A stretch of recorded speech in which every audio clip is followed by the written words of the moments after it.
Yes. Single episodes. I never thought I'd miss you so much. Doing episodes where you just talk about one episode per series, except for Gotham because they decided to take another goddamn break. But I think that's the last one for them. It's straight to the finish line for them, along with everyone else, of course. Some finish up earlier than others, and the earliest of all of them, of course, is Supergirl, because there's no more Supergirl until next year. Well, next season for this show. You know what the fuck I mean. You know what I mean. But anyway, speaking of Supergirl, as you know, last episode I had to catch up on a lot of stuff, a whole big shitload of stuff, and that meant I sort of had to rush on a few aspects. Ironically, that was the most I had to talk about, and it's like the shortest episode, holy shit. And I just realized I forgot to introduce the goddamn show. This is the Super Vlillain vlogs, yes!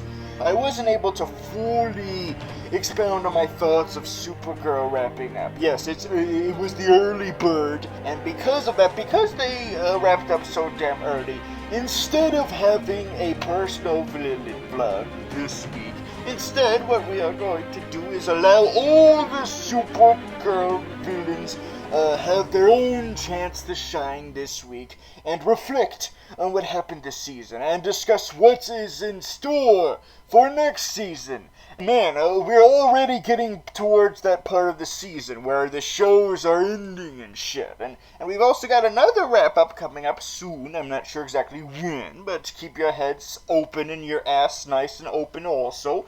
I don't know why I like to word it that way, but I do. Anyway, so that's all for now with Supergirl. What with they're using tons of stuff that Superman doesn't give a shit about in the movies, and they're like, okay, fine, we'll use them here. And that's basically what that show is. That's probably what's gonna be in that pod, is something that's meant for Superman, but since Superman is like, no, I'm too busy being dead in the extended universe, they're like, okay, fuck you, we're gonna use it. We're gonna use it for Supergirl.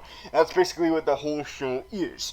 Now let's move on to shows that are not done just yet. Not done just yet. And one of them, of course, is Agents of S.H.I.E.L.D. Yes, it's progressing quite nicely. Yes, because this is the episode where they decide, you know what? We've been beating a dead horse with Hydra this whole time. We've been beating that dead Hydra. Let's just put it out of its misery, even though this analogy I just used said that it was already dead, but you know what I mean. Basically burn the ashes. They're like, you know what, fuck it. It's all done. Hydra's done, okay? You guys complained that we used it for stupid purposes, trying to retcon the reasons for Hydra, that, it's about Inhumans. It's about, the whole point of Hydra is to find, is to serve an Inhuman. Well, fine. We heard what you said, and you think it's fucking stupid, and we're realizing that it's fucking stupid, so we're just gonna get rid of the problem, okay? No more Hydra. Now, and none of us can use Hydra. Although maybe the reason for them completely getting rid of Hydra, now I think of it, is just for Baron Zemo to bring it back in Civil War, possibly? But you know what? Baron Zemo's so cool and badass. He doesn't need Hydra. He doesn't need no Hydra. He's been able to flash solo in the comic books before. He's been able to create his own superhero organization, supervillain organizations in the comic books. He put together Thunderbolts and the Masters of Evil, goddammit. He doesn't need Hydra. He's too cool for Hydra. But if they do have a storyline in which Baron Zemo brings it back single-handedly in the movies, we will know why they got rid of it here, so that they can say that. Because if they don't get rid of it, then they'll be like, oh, it was here the whole time because they're in Agents of S.H.I.E.L.D. Well, Agents of S.H.I.E.L.D. just got rid of it by chance, just so the Marvel Universe movies can say that they're the ones who brought it back. Because the shows are at their mercy. Anyway, so no more Hydra, that's all done, that's all kaput, and stuff. And that's okay, because not only is Baron Zemo too cool for Hydra, but so is Hive. Yes, Hive is too badass for Hydra either, alright? He's got his own Inhumans now. He's replaced them. He's too cool for them. They're a bunch of wussy McWussertons. He's too busy with his badass Inhuman friends, like the cloning lady from season 2, some weird cyborg bird-eye dude. I don't know what the fuck is up with that guy. He's not an Inhuman, but he's going to be used for certain plans by the Inhumans. I'm not sure what. But yeah, they did a really weird thing introducing him. He's like all about improving himself and using cybernetics and like animal body parts and shit. And he's not from the comic book, so who the fuck is this guy? I mean, I'm sure he's the kind of character who everyone will theorize is somebody, only to be disappointed when he gets killed off before he can ever be revealed to be somebody, like a lot of people here, And so, but enough with him. Of course, there's also Daisy. Yes, Daisy is continuing to be a very important part of this supervillain organization as well. But there's still room for improvement with her, okay? She still needs to hone her craft, because at the end of last episode, she did a very good performance, trying to get rid of S.H.I.E.L.D. once and for all with her big-ass earthquakes. But in this episode, they're all perfectly fine. They're fine. It was just a little bit of an inconvenience for them, actually. Oh, God damn it! Look at what you. This is what you do when you try to do it hastily, Daisy. Haste makes waste. They all survived. And the only one that got injured was Coulson, and he's like, oh, but a flesh wound, so so there is room for improvement, okay? You gotta clean up your act a bit, okay? You can't just cause an earthquake only for everyone to be perfectly okay. Unless she's not completely brainwashed. I don't want to think about that. I don't want to think about it. Get out of my head. Get out of my head.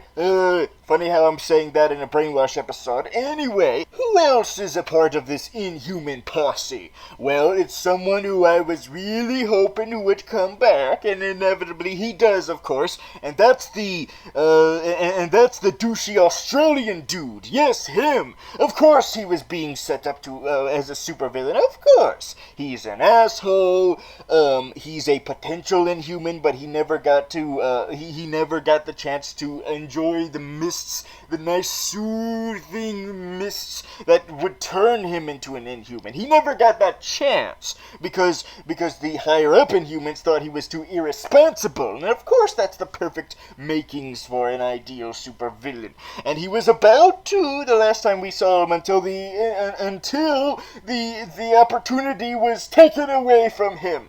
So of course I've been longing to see when he'll finally get his superpowers and what those will be. And we finally did it. He's finally got his superpowers. Now of course I had my theories. I had two theories. One was kind of out there, was very unlikely, and it was more of a wishful thinking type one. And the other one was a little bit more realistic. It was one that I thought would be a little bit more logical for the show. So the one that I theorized that was out there was Plant Man. Yes, we should get Plant Man all up in here, because he's known as a villain of S.H.I.E.L.D., and plus, he's a friggin' Plant Man. How cool is that? You can't go wrong with plant supervillains. I mean, look at Poison Ivy. They're practically like God. They have the ability to control goddamn plants. But usually, if you're going to have an Inhuman superpower, it has to, in some way, sort of reflect your personality a little bit. Not completely, but a little bit. Like how Lash was this therapist, and it's this ironic twist that he's now has this alternate horrible personality. And also, you had Raina, where she's all beautiful and she likes likes how, and she likes to wear flowers and stuff, but then she became a thorny thorn monster, and stuff like that. It's supposed to be an ironic sense. And so with him, he liked bombs. Yeah, he was a fan of explosions. So I thought, wait a minute, this could mean he could be Nitro. Yes, Nitro, because Nitro has the ability to explode and then come back together again. Yes, he has that ability. And plus, he's what started Civil War, one of the various things that started Civil War in the comic books. And so you could have used that to tie into that. I know they couldn't, they couldn't go as so drastic as to have this be the reason for the Civil War movie per se, but they had a weird thing they did last season where they tried to where they made this really great attempt to be the reason why Age of Ultron happened. Coulson was like, "Oh, I'm the one who put the team together, back together. Yeah, it was me," even though they still think I'm dead. Yeah. So they could have done something like this a little bit somehow, at least, just to acknowledge that Nitro has big dealings with that. Even though he's not going to be in the movie, he could be here instead as a tie-in to that movie.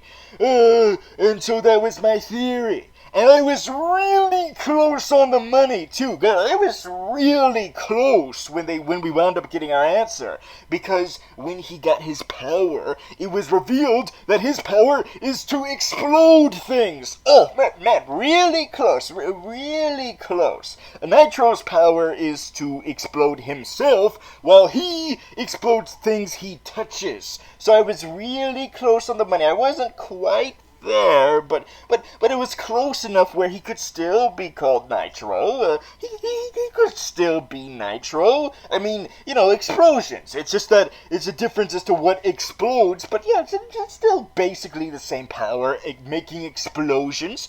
And so we have this sequence where he's constantly trying to come up with a name for himself. He's like, this name. No, this name. No, that name. No, this name. And I'm like, come on with Nitro. Come on, just come up with Nitro. Come on. And he didn't come up with Nitro. Nitro was not the ultimate name he settled on. However, the ultimate name he did settle on wasn't exactly settled on. When he eventually, towards the end of the episode, chose his name, it seems that he's still not completely sure yet if he wants to be called that. What he said was that he'll just settle on that for now. I believe is what he was saying with that. He'll just settle on that name for now, but he's still not sure. He might still play around with it. So who knows? Maybe he could still be Nitro. Oh, because it's not set in stone yet. So what was the name that he settled on for now? Well, the answer is Hellfire. Yes? Uh-oh. Oh, no. For those of you who don't know, Hellfire is a member of the Secret Warriors, which means he could potentially switch over to the Goody McGoodgood side and be part of their little club, their little treehouse club. And plus, I thought for sure that the melting dude was going to be Hellfire. I mean, I know his powers aren't fire related, but I mean he does. I mean the effect. I mean his powers kind of are like basically what fire does. Melts things. So you could sort of get away with calling him Hellfire. I know a lot of people want to call him Melter because that's the name of an Iron Man villain, and it's kind of like a literalization of what he basically does. I mean, he literally melts stuff, so you could call him Melter, but why the fuck would you want that to be a headlining hero, though? Melter. What the fuck? So I just assumed that he was going to be Hellfire and that this Australian dude was going to be Nitro. But nope, he's Hellfire. He's going to be Hellfire. But like I said, from what it sounded like, he was just going to settle on Hellfire for now. So that could mean he still might decide to eventually scrap on that name and instead call himself Nitro. And who knows, maybe he'll even give the name, now that he's no longer using it, to the guy who I thought was Hellfire. They could do it that way. I mean, I know it's convoluted as all fuck, but, anyway, it would make me happy. It would make me a happy boy. Yes, and so, the last thing to talk about in this episode is the fact that Hive has bought his own town. Yes, he has bought his own freaking town now. Oh, he's basically like Magneto now at this point, although Magneto had a bigger budget, and he was able to buy his own goddamn island. He even almost got like that dinosaur place that's on top of the world. But I can understand why Hive had to settle for a town instead. He's got a small budget. He's got a really small budget, and he has to be creative with budget and all. And he's like, okay, I can't afford an island, so I'm gonna have to settle with a town. But which town? It probably doesn't freaking matter. Okay, so that's Agents of S.H.I.E.L.D. That's what's going on Agents of S.H.I.E.L.D. I think someone's still gonna die. But anyway, now let's go over to the CW universe. Yes, all three shows are back. And the first one, of course, is The Flash, where they're still teasing us as to who the fuck the man in the helmet is. Who the fuck is the man in the helmet? Okay, is he a villain or not? I need to know, okay? I need to know.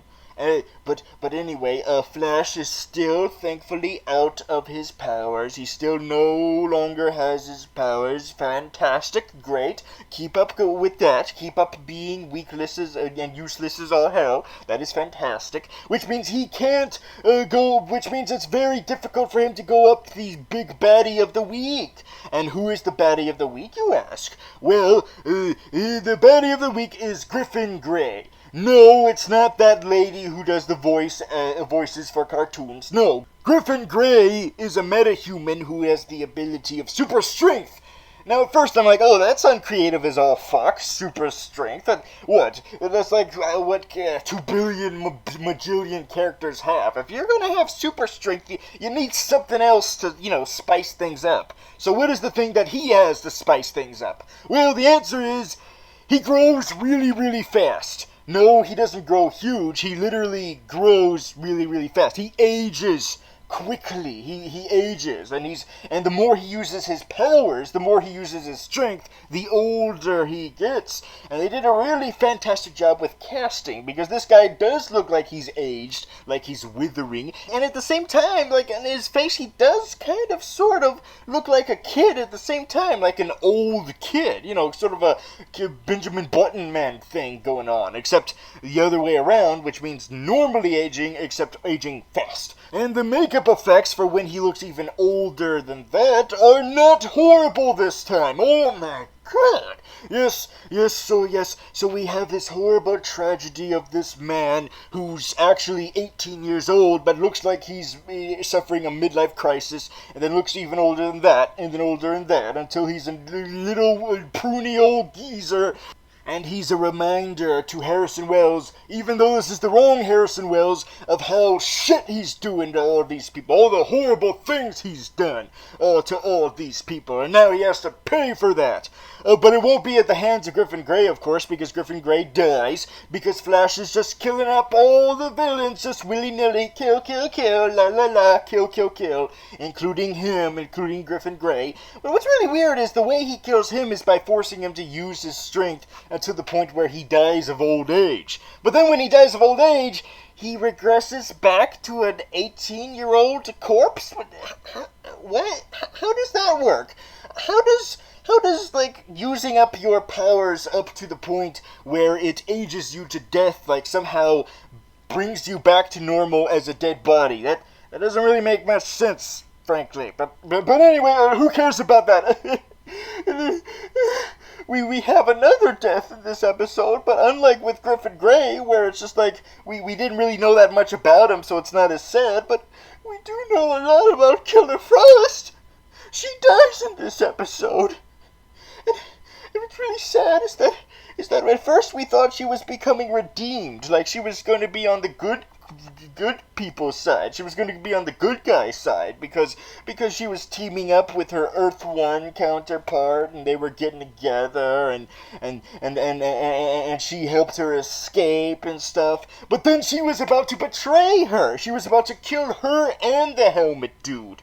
Yes, and I thought that was beautiful. I was like, yes, the more interesting Catelyn Snow is about to get rid of the less interesting Catelyn Snow. And then she died. She got stabbed. She got stabbed by Zoom.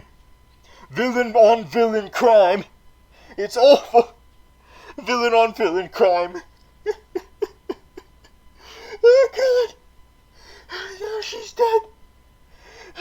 And she was about to get rid of the less interesting Catelyn Snow. I mean, this is like the exact opposite of what everyone's hoping for. Like, isn't there a lot of people who are like me, who kind of wish that this version of Catelyn Snow would replace the normal version we have? But nope, she's dead.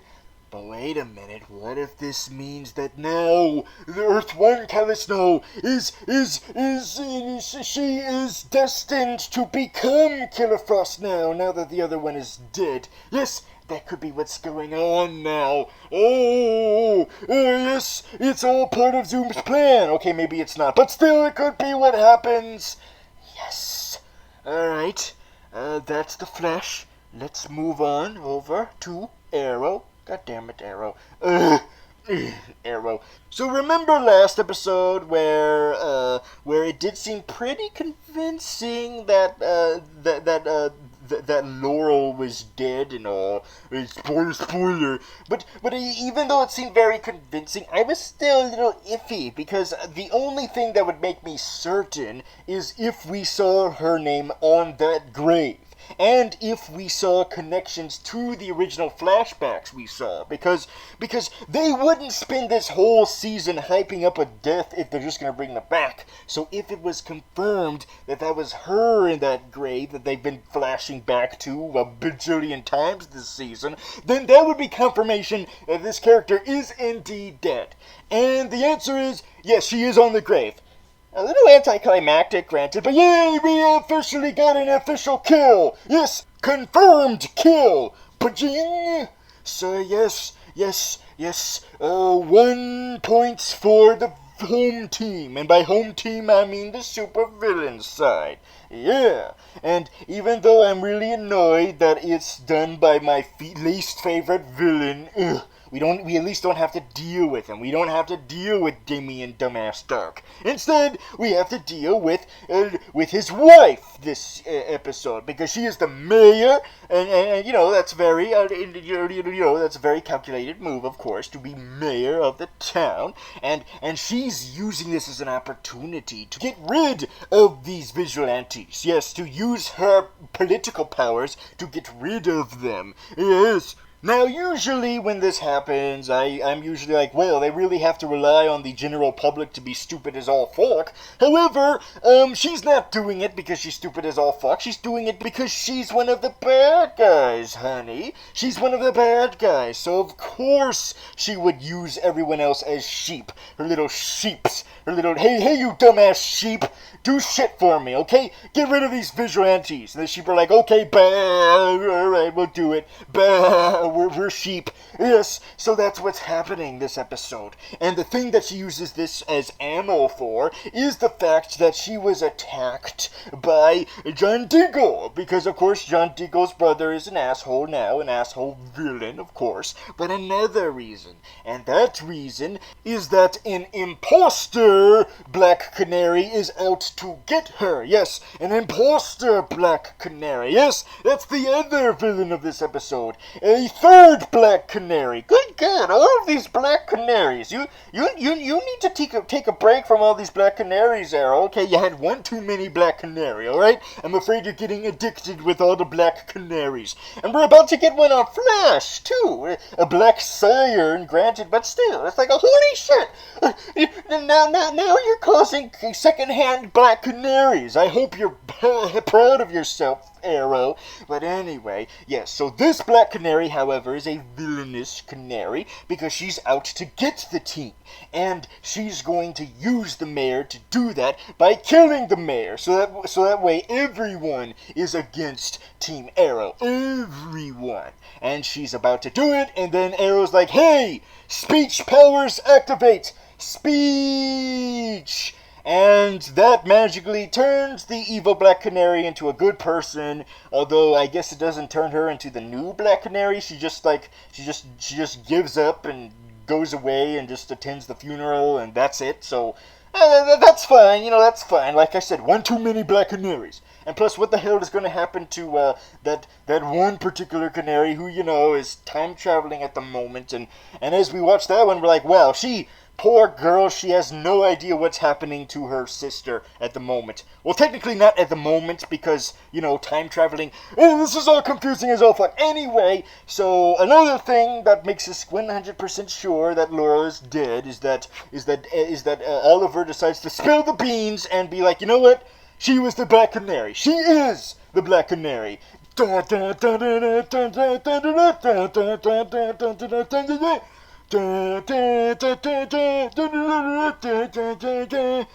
think they make it. So I think that's their way of being like, yep, that character is definitely dead.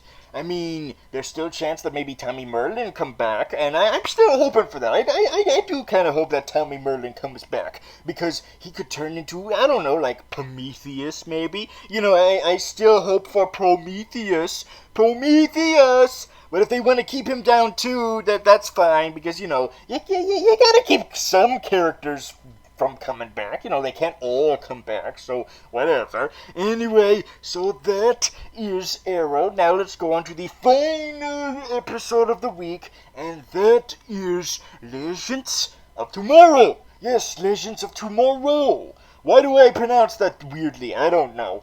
So you know how throughout this whole season we've been talking about how there's this oncoming future threat of Vandal Savage ruling the whole world and turning it into a war-bound apocalypse, and how cool that was? Well, they waited all the way until now to actually go there. Yes, we're finally going to that time period. A little bit before that happens, just a little bit before. Well, actually, it's not before it happens, it's like right in the middle of it happening. But the part that we always saw was the part where Rip Hunter's family gets their ass killed. And that hasn't happened just yet at this point that they've traveled to, but it's just about to happen. So the stakes have never been higher this time. And they pull out all the stops, including the daughter of Vandal Savage. Yes, Scandal Savage. Oh, wait a minute, she's never referred to as Scandal Savage. Not Scandal Savage! Then who the hell is she? Cassandra Savage! Who the fuck is Cassandra Savage? Okay, so it seems from the evidence of the next episode they may not be traveling, but that does seem like they are, so maybe we'll get some more with Cassandra Savage, but at the moment it's like, okay, well, I guess Cassandra kind of sounds like Scandal.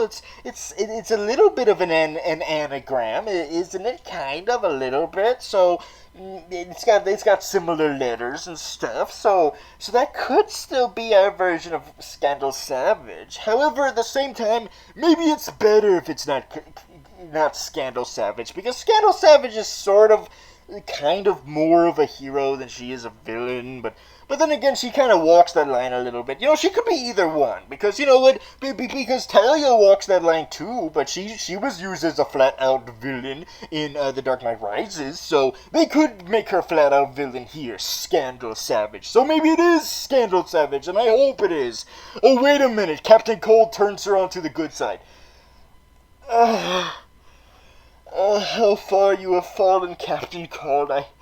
I'm really close to losing all respect for you. All respect. Not only are you slowly becoming a superhero, but you're convincing other supervillains to be superheroes too. First Heatwave, now Scandal Savage. Although that might not be Scandal Savage, but you know what I mean. What else do we have? Holy shit, a giant big-ass green glowy robot. Oh my god. Oh, tokusatsu shit. Big epic super robot time. Big epic super robot time. Big epic super robot time. I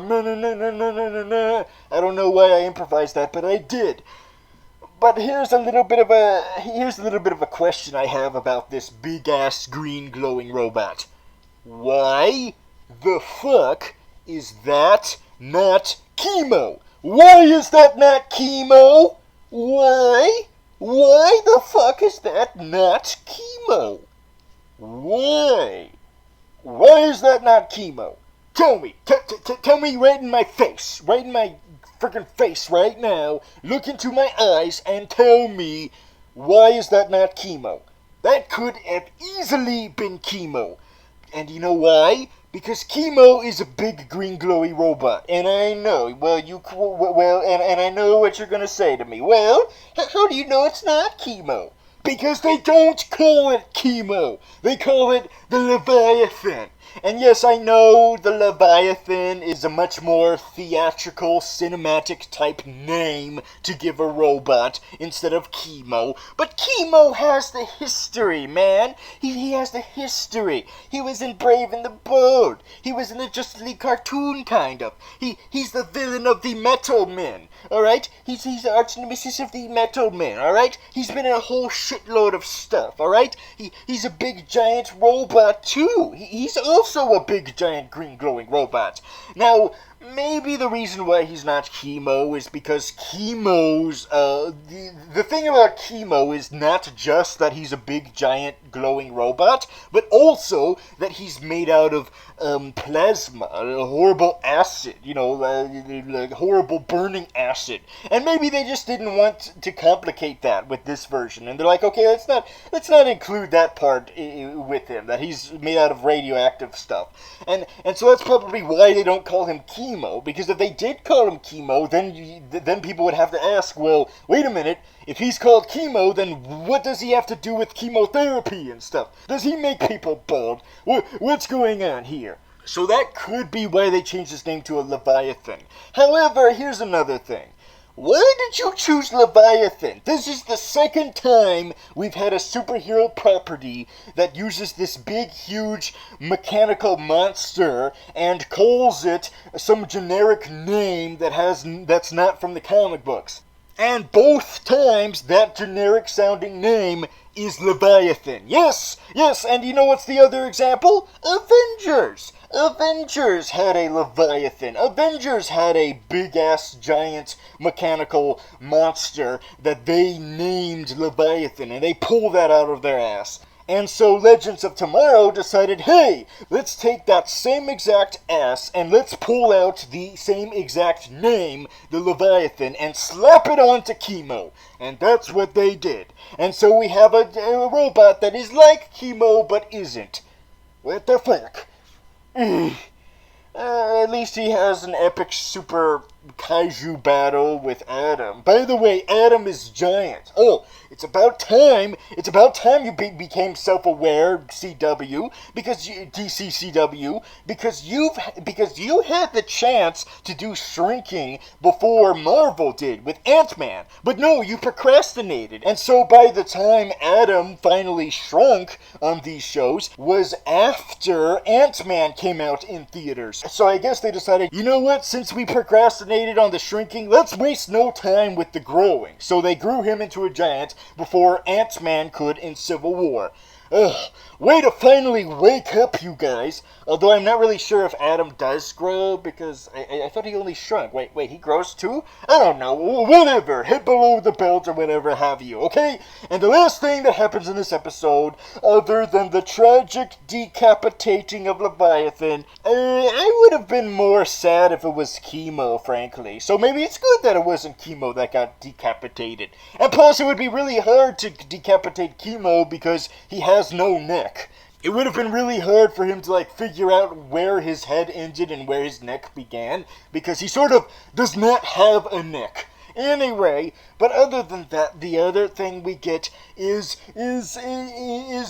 Vandal Savage being in custody of the Legends. Yes, he is now their prisoner, which means we're gonna get a whole bunch of Hannibal Lecter-y scenes where they're interviewing him, and he gets to be all like and stuff like that. And also, it turns out that he has a henchman in the form of Hawkman. Yes, Hawkman is on our side. Only for him probably go back to their side. God damn it! Ugh! Predictable as all fuck. Although, who knows? Maybe they might throw us for a loop and be like, no, he might have gotten unbrainwashed, but no, we're gonna have it be a surprise, and he won't be unbrainwashed. He's gonna stay brainwashed. So that's it. That's the episode, and that's all of the episodes for this week. That's what's been happening this week. And so we will continue on until the season is done. We're getting really close to this. We are getting really close to the home stretch. Yes, we're there. We're almost there to the last stretch of the race. Oh!